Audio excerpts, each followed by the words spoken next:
Question number 196 क्या बोल रहा है? A article is finally sold at a profit of 40% on its cost price after passing through two dealer if A earn profit of 25% and then profit earn by B. देखो अब यहाँ से type होगा start अपना successive वाला।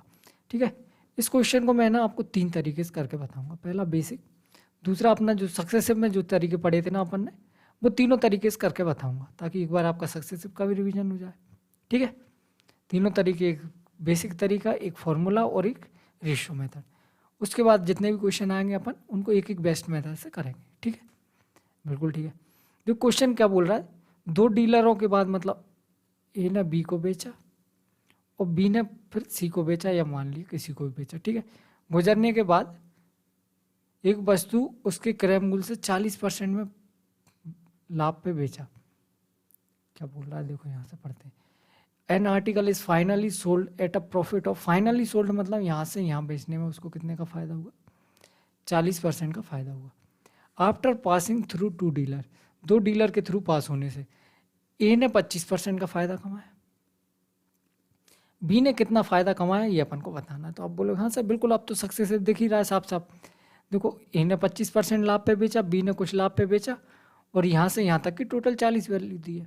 ठीक है, बिल्कुल ठीक है। तो अगर अपन इसको 100 माने तो ये कितना आ जाएगा? 125।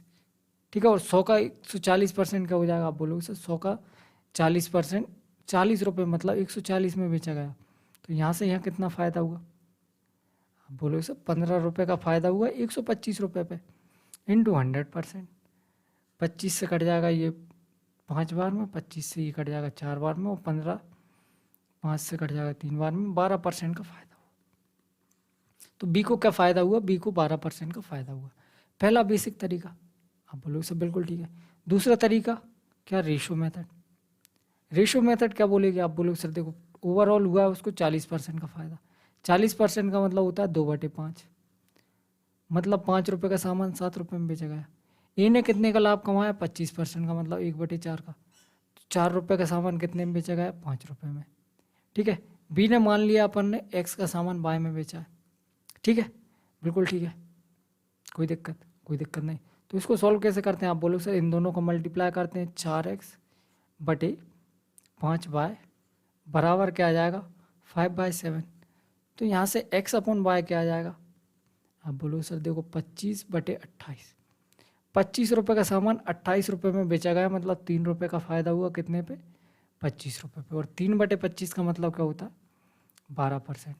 अब देखो अपन ने जो यहाँ से यहाँ तक जाने में काम किया ना, उसको अपन एक स्टेप में कर सकते थे। कैसे कर सकते थे? कि देखो इसका इसमें मल्टीप्लाई करना है, इसका इसमें मल्टीप्लाई करना है। तो आप बोलो सर देखो 7 चौको 28 और 5m 25, ये x/y। डायरेक्ट इस स्टेप पे पहुंच गए। आप बोलो हाँ सर बिल्कुल पहुंच गए, कोई दिक्कत वाली बात नहीं। अच्छा ये x के सामने 25 आएगा, ये कैसे याद रखेंगे? आप बोलोगे सर देखो x के सामने जो यहाँ है ना उसके नीचे वाला आएगा और जो यहाँ है उसके नीचे वाला आएगा y के सामने। याद रहा? आप बोलोगे सर बिल्कुल याद रहा। यहाँ से यहाँ मल्टीप्लाई करना है, यहाँ से यहाँ मल्टीप्लाई करना है, ऐसे याद रख सकते हैं अपन कि x के सामने क्या आएगा? उसके नीचे वाला, उसको इधर ले जाना है मल्टीप्लाई करके, मतलब इसमें इसका मल्टीप्लाई करना है, इसमें इसका मल्टीप्लाई करना है। x के सामने 25, y के सामने 28। 25 रुपये का सामान 28 में बेचा गया। बिल्कुल ठीक है। तीसरा